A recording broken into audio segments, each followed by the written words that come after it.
All right, so we continue with our discussion of joint distributions. Remember, we had this idea. You have a random variable x. It has a PMF or a PDF. And it could also have, well, it would also have a cumulative, a CMF or a CDF. Similarly for some random variable y. And then when we want to consider these things jointly, we would have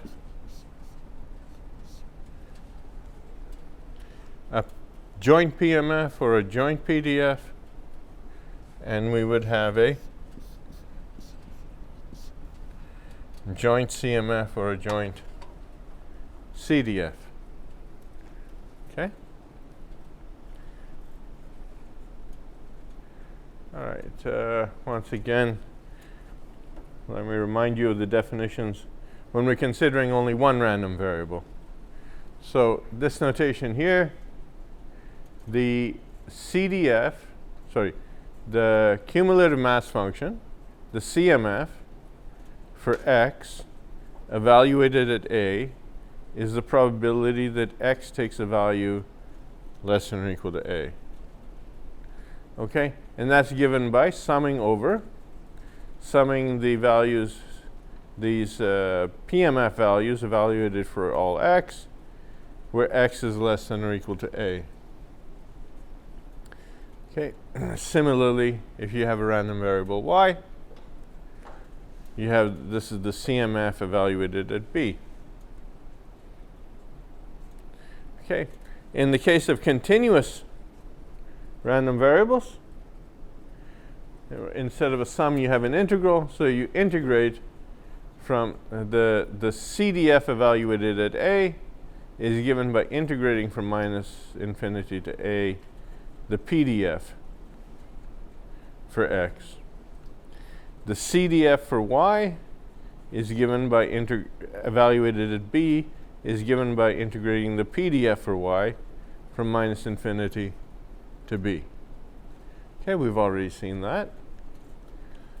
And more recently, we saw that if we have a joint, we can have a joint PMF. So if you want to consider random variables x and y at the same time, then the joint PMF for x and y evaluated at x and at y is the probability that the first random variable takes the value x and the second random variable takes the value y. Okay? If you have continuous random variables, then the probability that x and y take values in a region of the plane is given by integrating over that. The joint PDF, you integrate that over that region. Okay, so that's what we've done recently. Now, let's look at the joint CMF for two discrete random variables. So here the picture is something like this.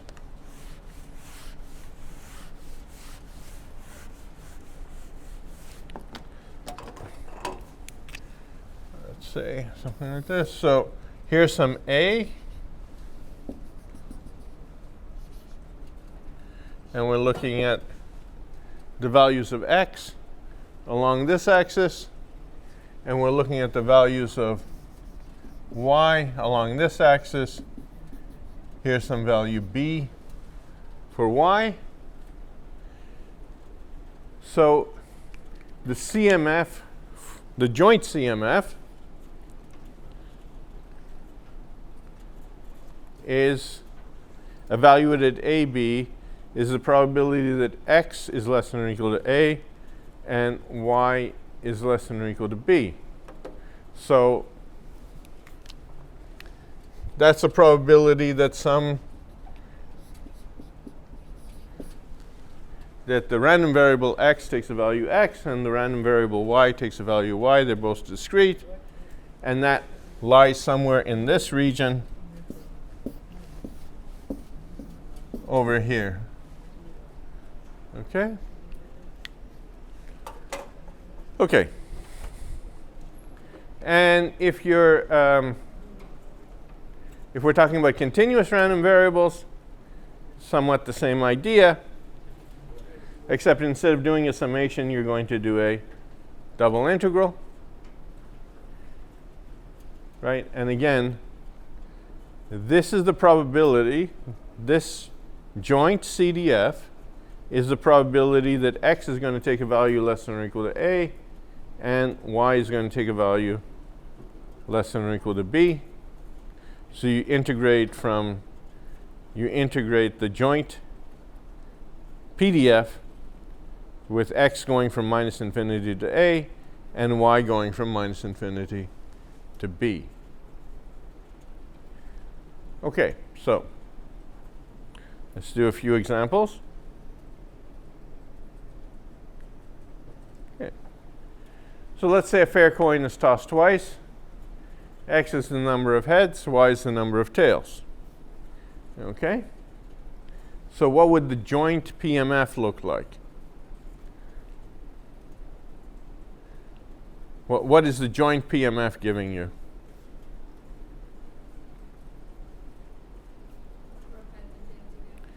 It's giving you the joint PMF evaluated at AB is giving you the probability that the number of tails is less than, okay, the number of tails is equal to A, and the number of, the number of heads is equal to A, and the number of tails is equal to B. Okay? So, let's work that out. So, we flipped a coin twice. And we recorded the result.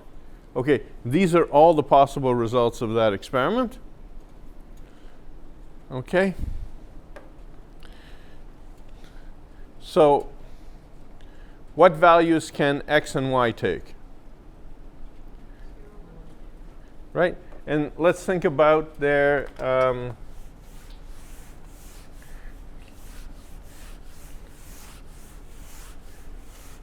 let's think about what the ordered pairs would be. Right? The possible ordered pairs for x and y, what could they be? You could get 2 h's and 0 tails. You could get 1 h and 1 tail. Or you could get 0 heads and 2 tails. Okay, and the sample space was HH, HT, TH, and TT. Okay, fair coin, let's say. Okay, so what's the probability of this ordered pair coming up for x and y? The probability of this is the probability of this. And what's the probability of this? 1 out of 4, right? 4 equally likely outcomes, 1 out of 4 equally likely outcomes. Okay, what's the probability of getting the ordered pair 1, 1 for x and y? So you could have this one, or you could have this one. So it's the probability of this one plus the probability of that one. So 1/4 plus 1/4 is 1/2. What's the probability of 0, 2 coming? Right? Well, to get xy ordered pair to be 0, 2, you must have gotten this result, TT, and nothing else. So what's the probability of TT? That's 1/4. One result out of 4 equally likely results.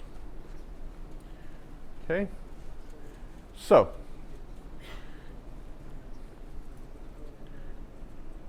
these are the probabilities of the various ordered pairs x, y that can result. No other ordered pair x, y can appear. Right? Okay. So that's what we said. Now we just need to sum up these probabilities that we thought about in some nice function notation, right? Okay, so this is one way of doing it. The probability for x and y, there's a probability of 1/4 you get the ordered pair 2, 0. There's a probability of 1/2 that you get the ordered pair 1, 1. There's a probability of 1/4 that you get the ordered pair 0, 2. Nothing else can happen. There are no other ordered pairs that can appear. So any other possible ordered pair is assigned the probability 0. Okay? Are there any questions about that? Okay. So now that if we have the joint PMF, then we can find the joint CMF, right? Okay, and let's think about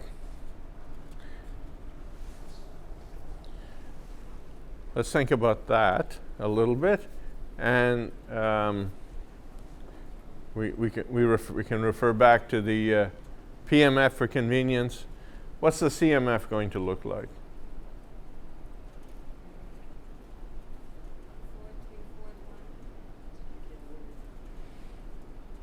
Okay.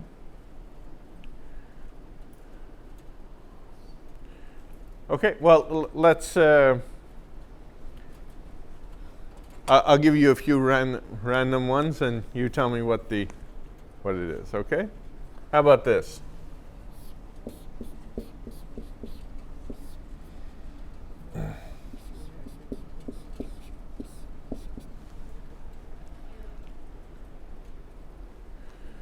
What's the probability that x will take a value less than 7, less than or equal to 7, and y will take a value that's less than or equal to 12?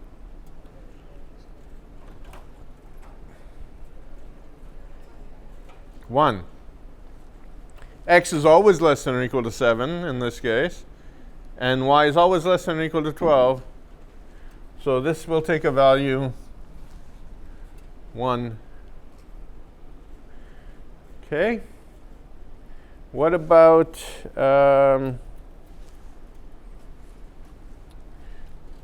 this one?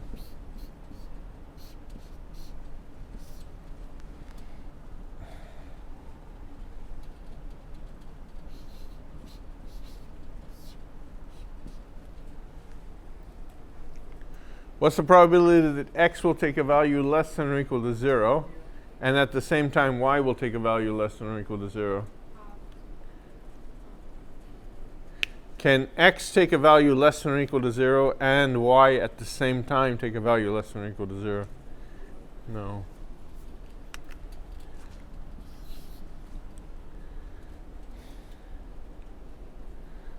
Okay.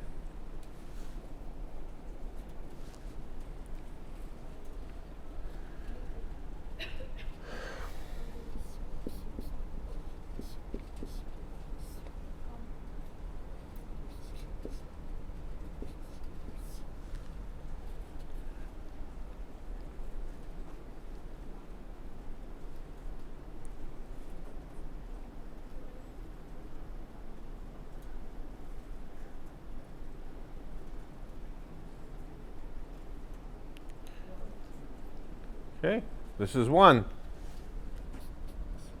X will always take values less than or equal to 2, and y will always take values less than or equal to 3. Right? So what you might want to do when you define this, you might actually want to think about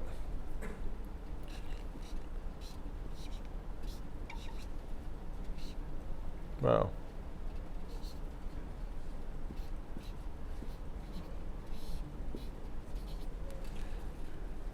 you might want to think about drawing a grid like this and then dividing it up into regions.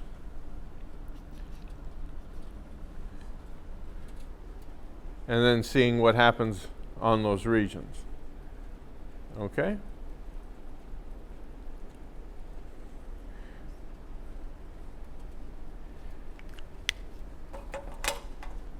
Okay, so I leave that as an exercise for you.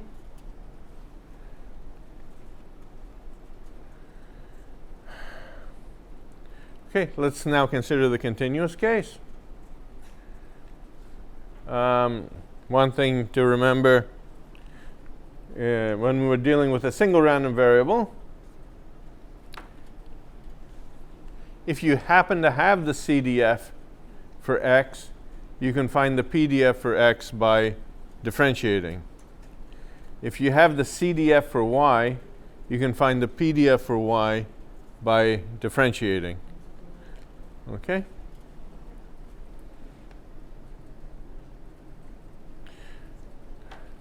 Now, what happens when you have a joint PDF? So if you have a joint CDF, how can you find the joint PDF? Well, it's given by differentiating, but you have two variables that are involved, right?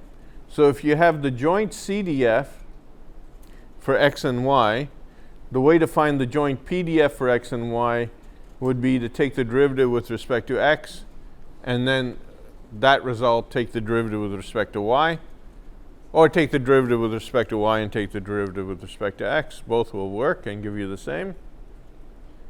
Okay? But, right, so two random variables, so two differentiations.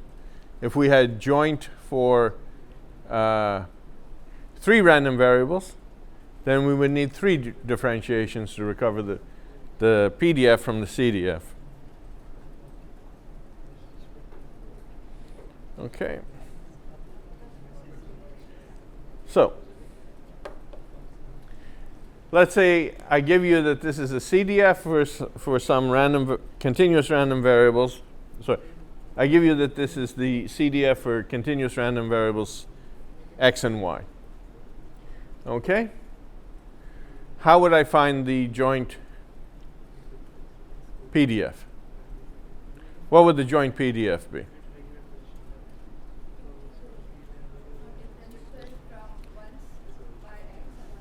Yeah, I would take the derivative once by x and once by y. Okay? Now, note that this is given in pieces. So you have to, your result is going to be differentiations in the different pieces. Yeah, so let's say, right. So what do you have when your function is defined in pieces and you need to differentiate it? So let's say that in each of the quadrants, it was defined, the CDF was defined differently. Then what in your definition for the PDF, you would say, well, for x and y in this quadrant, this is the form of the PDF. For x and y in this quadrant, this is the form, this is the form, and this is the form. Here, because these are the joint CDF is 0, right? All you need to do is to say that in this quadrant, this is the form of the PDF. I'll take the derivative and I'll find, well, the double derivative, I'll find the form of the PDF. And then everywhere else, it's 0. Okay? So,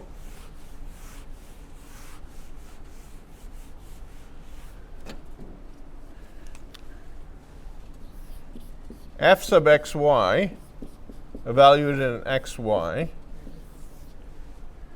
is what?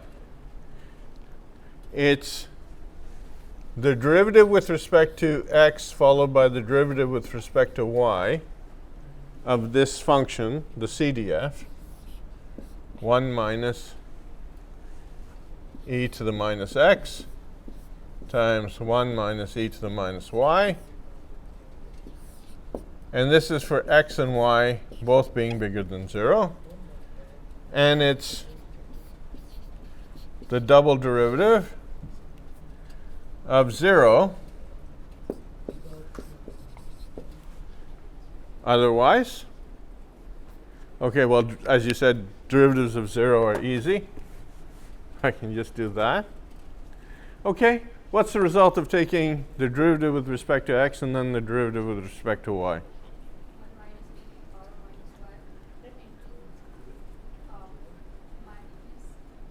Okay, let's take the derivative with respect to y first. Okay? When you take partial derivatives and you say I'm taking the derivative with respect to y, you're holding x as a constant. So all of this thing, when you're taking the derivative with respect to y, for that derivative, this is a constant. So we leave it as it is. What's the derivative with respect to y of 1 minus e to the minus y? It's e to the minus y. So we took the derivative. We got e to the minus y. And we took, that was taking the y derivative. Okay? Now, when you're taking the partial derivative with respect to x, then y is treated as if it's a constant. So this term here will be a constant. And then you're taking the derivative of this term in the brackets with respect to x. What will you get for that? You will get e to the minus x. So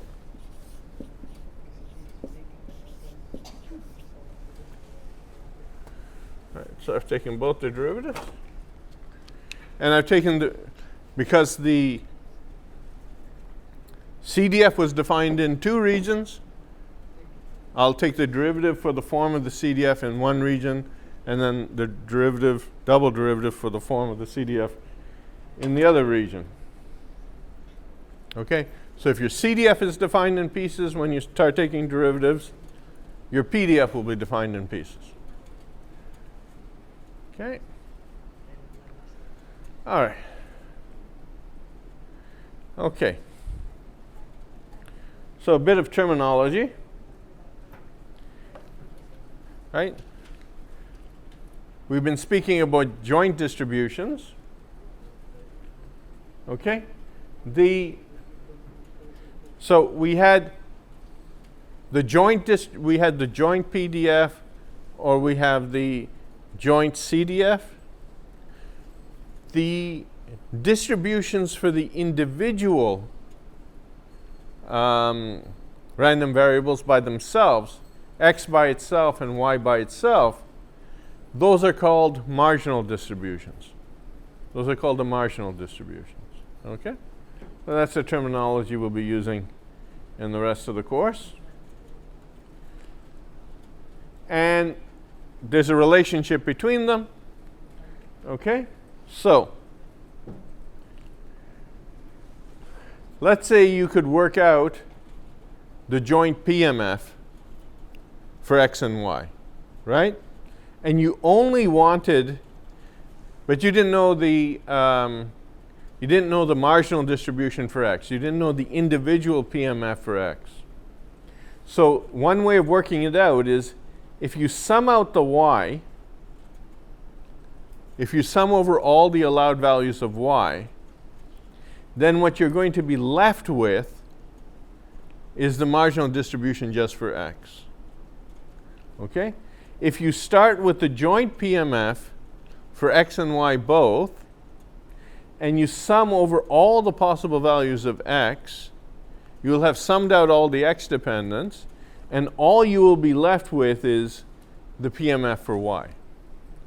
And that's also called the marginal distribution, the marginal PMF for y.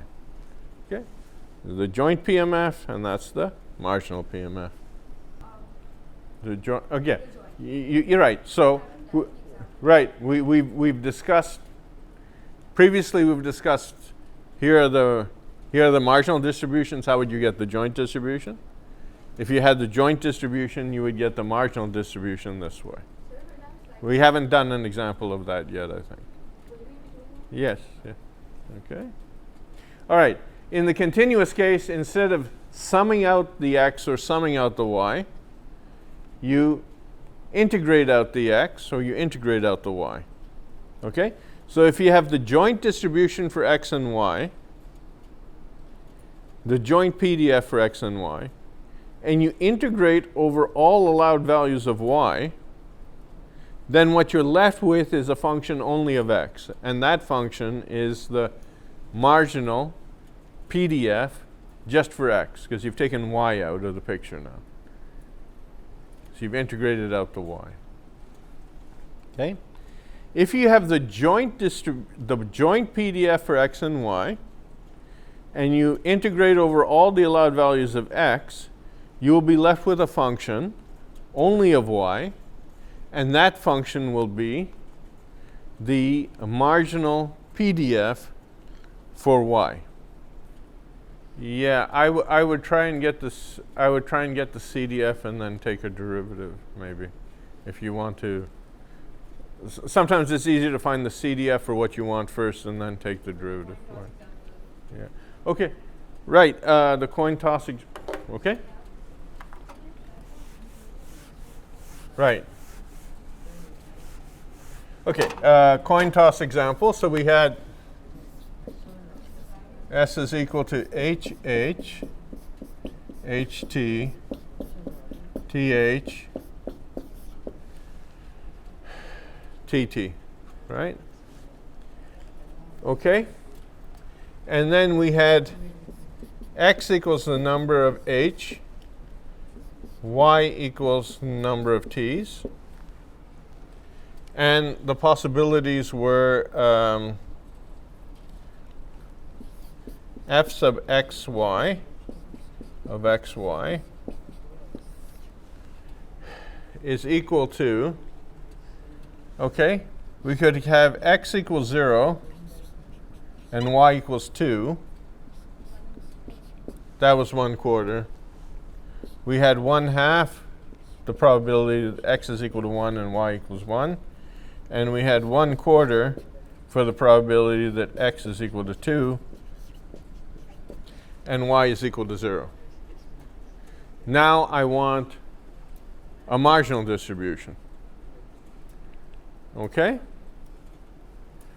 So the probability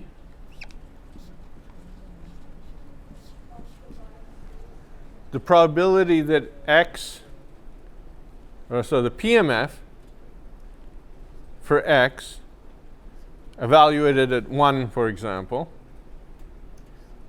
or, well, let's just do all of them, okay? So the PMF for x, evaluated at 0, is you sum over all y's, f sub xy. Now you want x equal to 0, right? So you sum over all the y's, keeping x equal to 0, and that will give you the PMF for 0. Okay, so what do you have? You have f sub xy of 0, 2, plus f sub xy. Oh, okay. You got x, so that's the only one. Okay. F sub x was 0, 2. It's 1/4. Okay. What about this one? F sub x of 1. You're summing over all the y's. F sub xy of 1y. So you sum out all the y's, and you're left with f sub x of 1. Okay? So that's f sub xy of 1. Well, when x is equal to 1, then y can only be equal to 1.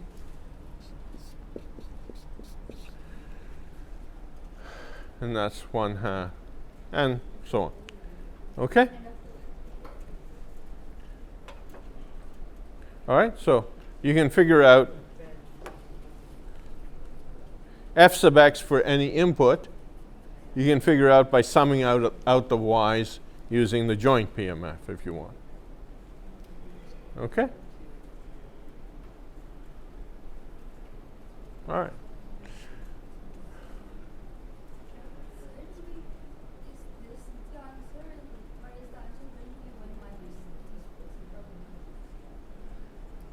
Well, I mean, you asked about finding the PMF for x by itself, the marginal. So if I can give you f sub x for 0, f sub x for 1, or f sub x for 2, then that will define the PMF for x, right?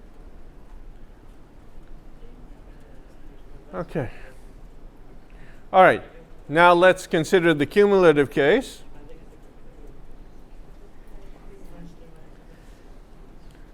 Right? So supposing that you're given the joint CMF for x and y both, and you want to recover the, you want to find a value for the CMF just for x. Okay? So if you take f sub xy of AB and you let b go to infinity, then that takes all the that takes in all the values for possible values for y, right?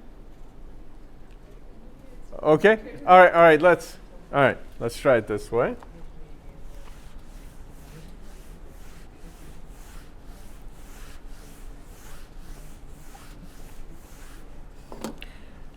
Let's say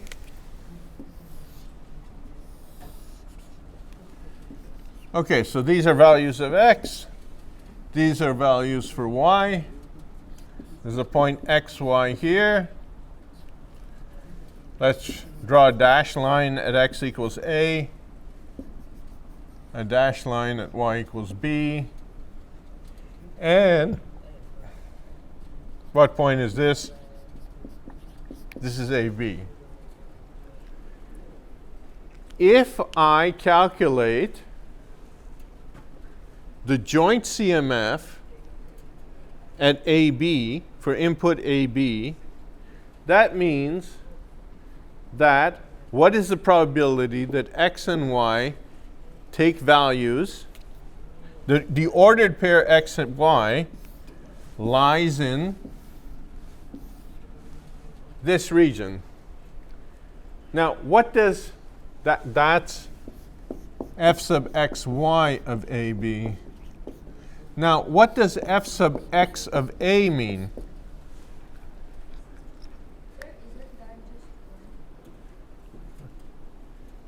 Okay, this is just, yeah. Yeah, you're getting it, yeah. What is f sub x of A? This is the probability that x is less than or equal to A. And that means that y could be anything, and x could be less than or equal to A. So if I'm thinking in terms of the joint, that means y can be anything from minus infinity to infinity, and x should be less than or equal to A. So in the region in the plane is everything to the left of A. So I let my b go to infinity. Okay? All right? So if I have the joint CMF for x and y at AB, and I just want the marginal CMF for x at A, then I find f sub xy at AB, and I let b go to infinity, and then that gives me all the probabilities that x is less than or equal to A, and y could be anything. Is that okay? Yeah. All right. Okay. Same thing here.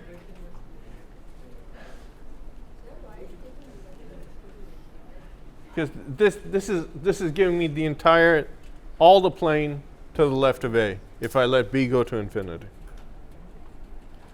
I get this. Yes? So that's this. Just I get that b is going to similar perspective. Yeah. You're taking the limit of the function you have Yeah, I'm taking the, I have a function as b goes to infinity. which is giving me the probability that x is less than or equal to A and y is less than or equal to B. Now I'm saying, what's the probability that x is less than or equal to A and y could be anything. Okay, so I take the limit. Similarly, if I have the joint CMF at AB, and I take the limit as a goes to infinity, that takes all the x out, and that gives me the marginal CMF for y evaluated at b. Right, so this is saying that what's the probability that x could take a value anywhere from minus infinity to a, and y could take a value anywhere from minus infinity to b. Right, now we're saying, well, let b be anywhere from minus infinity to plus infinity. I'm not worried about y. I'm only worried about x. Okay. Well, in the continuous case, it's the same thing, right? You take the joint CDF for x and y, and now you no longer care what values y takes, so allow value to take y to take values from minus infinity to infinity. That's given by taking b going to positive infinity.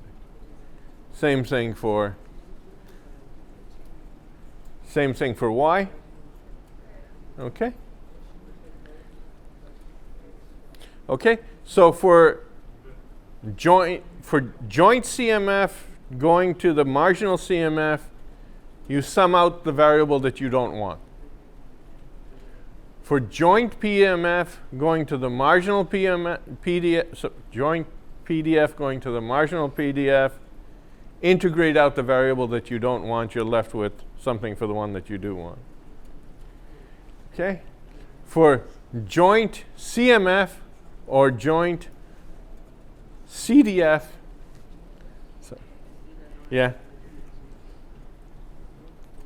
the variable that you don't want, you want the other one, the variable that you don't want, let its limit go to infinity.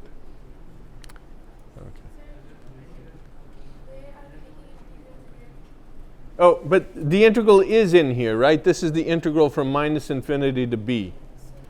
Let's try this one. I have a joint PDF for x and y. Okay? On the rectangle, which runs from x is 0 to 2 and y goes from 0 to 1, you have a non-zero joint PDF, and outside of that it goes to 0. Okay? So from 0 to 2 and 0 to 1. Okay? So on that rectangle, the joint PDF has the form x times 1 plus 3y squared divided by 4. Outside of this rectangle, the joint PDF has the form 0. Okay, that's what that is saying. Is that all right?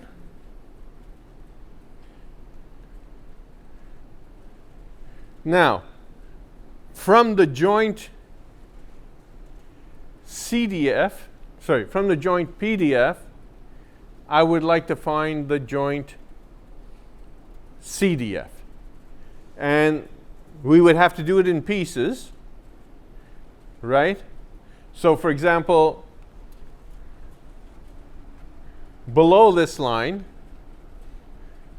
the joint CDF would be what? 0. Right, because you'd be integrating 0, right? To go from the PDF to the CDF, you have to integrate. So below here, you'll be integrating zeros. Left of the y-axis, the joint CDF will have the value 0. Okay? But let's just stick to the rectangle, the part where the joint PDF has a non-zero value. Okay? So let's suppose that here's a point AB. So here's A and here's B. A and B keep me within the rectangle. Okay? So how would I find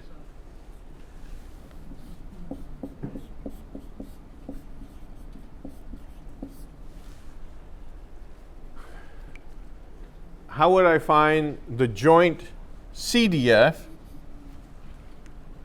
evaluated at A and at B, at x equals A, y equals B? How would I find that?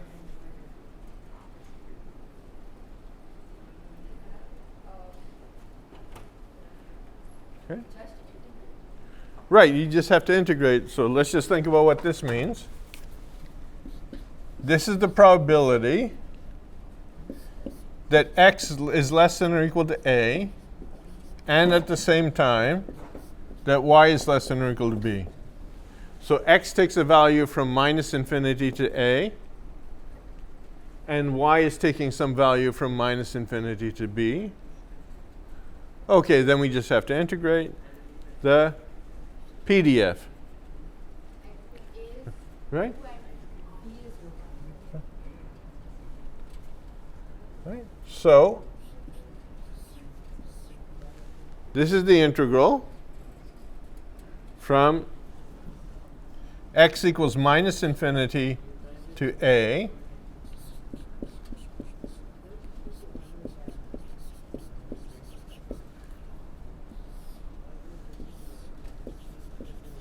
and then you integrate that result for y going from minus infinity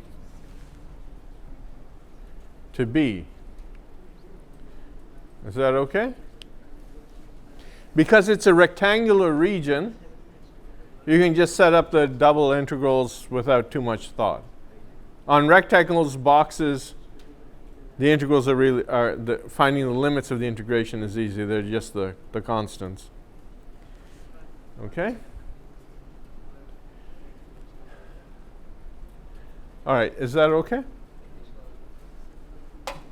Okay, so if you believe that, when we do this integral, when we're integrating from minus infinity up to here, we're integrating a bunch of zero. We're integrating 0, so we don't really need to bother with that. And we're integrating from minus infinity here up to here, we're integrating zeros, so we don't need to worry about that. Okay? So we can just take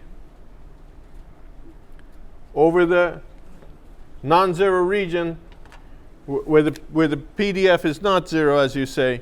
So now I can integrate from x equals 0 to x equals A. And I can integrate from y equals 0 to y equals B. And the form of the integral, the form of the PDF, what was that? That was x times 1 plus 3y squared over 4.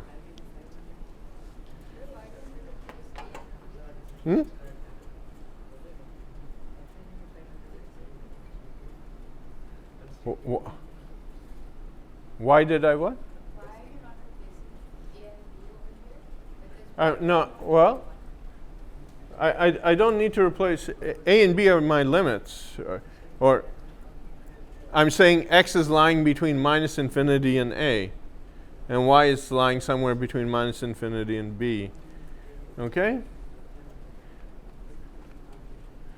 Okay, so if we now we do the integration. So when I integrate, when I do the inner integral, and I integrate over x from 0 to a, then there's going to be no x left in here. There's only going to be a function of y. Then I'm going to do the outer integral from 0 to b. That's going to take the y out. Okay? So once I've done that, what I'm going to actually get is, so you should try and do this yourself, b cubed plus b and a squared. Is that all right? Okay.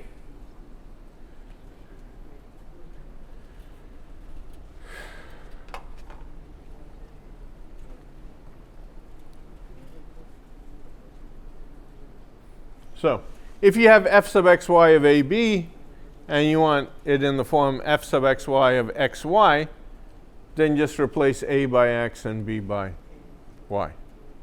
Okay? All right. Okay, so let me take this diagram off. I guess we don't need it. Okay, so now I have that f sub xy of xy is equal to 1/8 y cubed plus y times x squared. And that's for x and y. Sorry. X and y, let's call that rectangle R. The region where the joint PDF was not 0, let's call that rectangle R. Okay?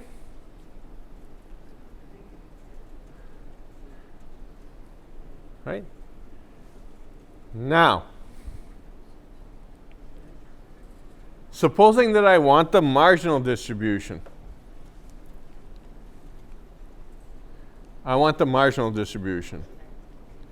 I have the joint CDF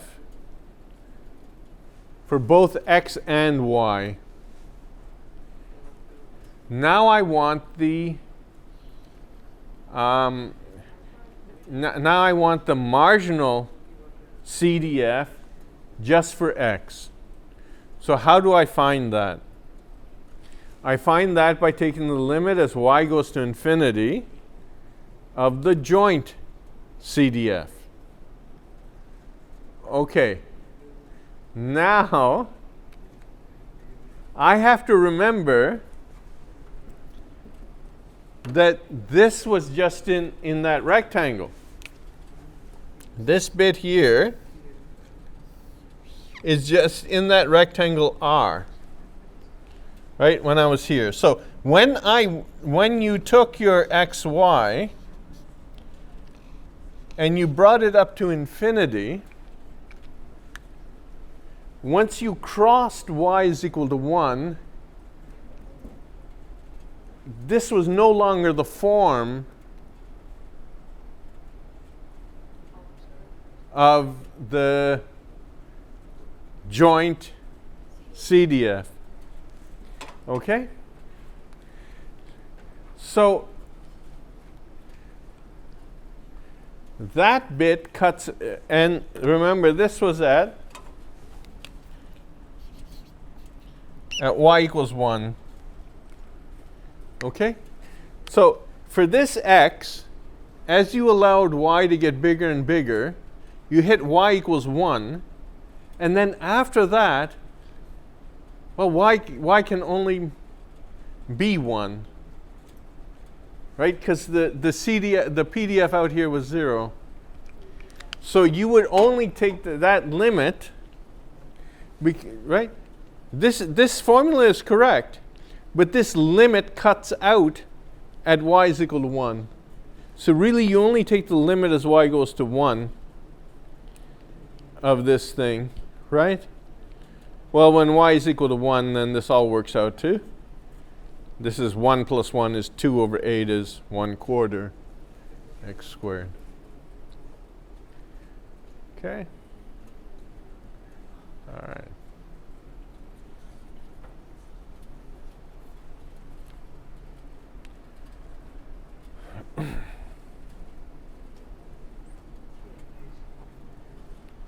Okay. Similarly,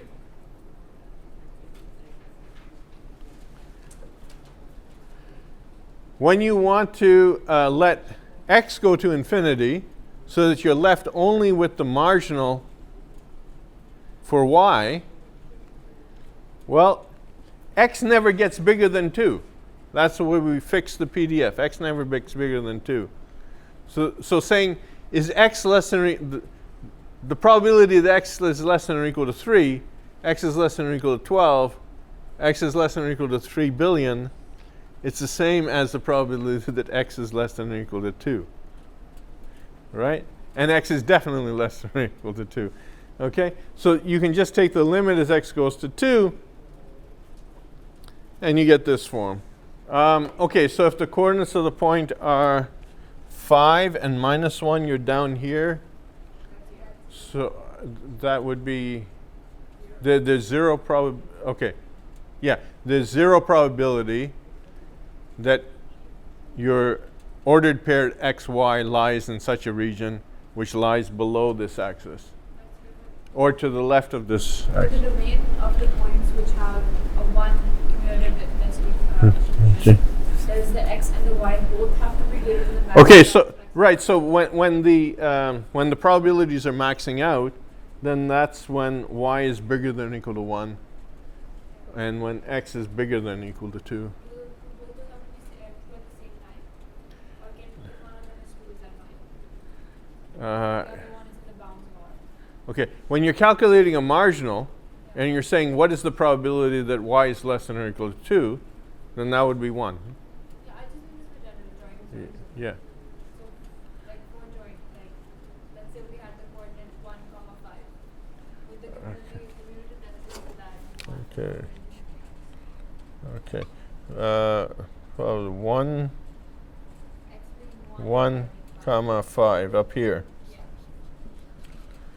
Okay, so you're saying what's the probability that x is less than or equal to 1 and y is less than or equal to 5?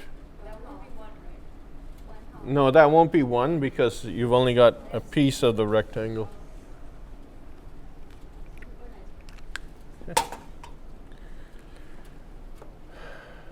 Okay, so now that you have the individual marginal CDFs, how would you find the individual marginal PDFs for x and y?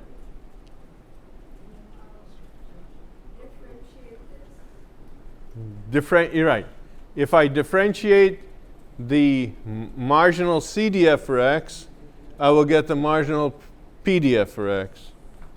If I differentiate the marginal CDF for y, I will get the marginal PDF for y. Okay, so you take the derivatives and you can find the individual PDFs. Okay, we have a concept.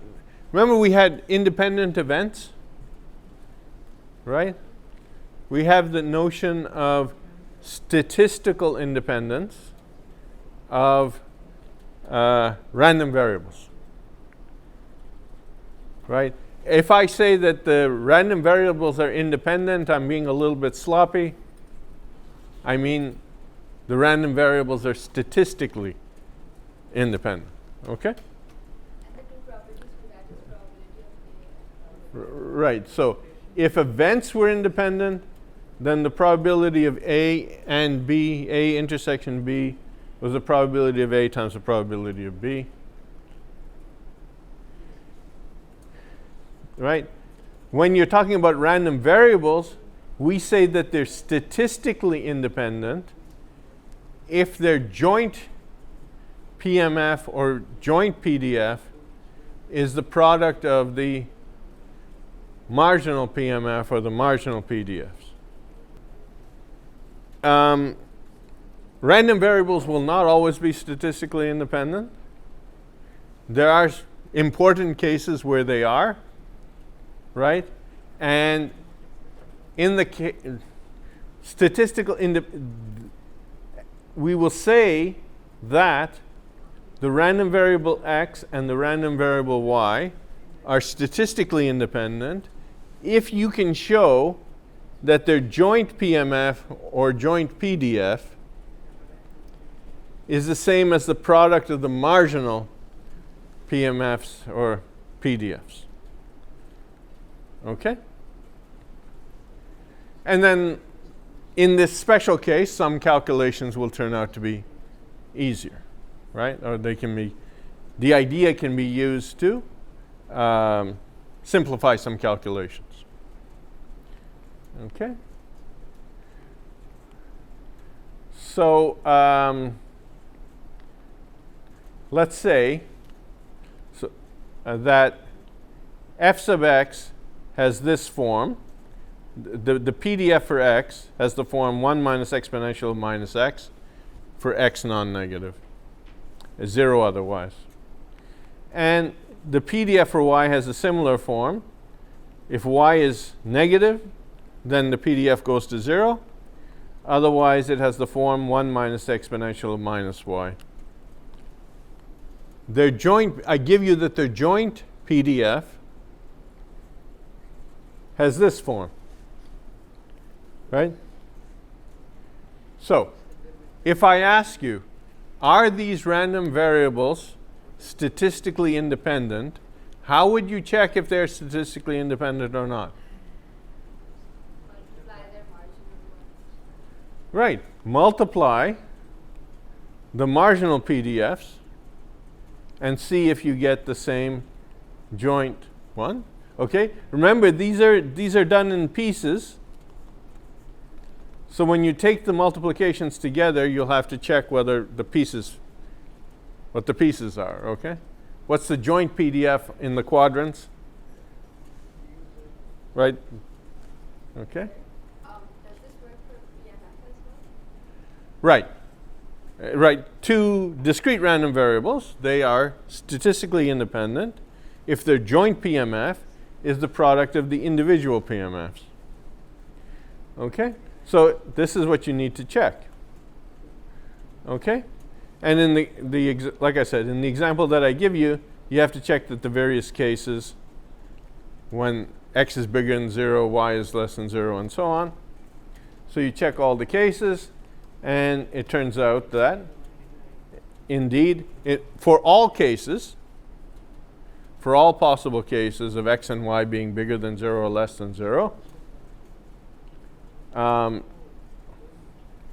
the joint PDF can be factored as the product of the marginal PDFs, and then we say that these are statistically independent.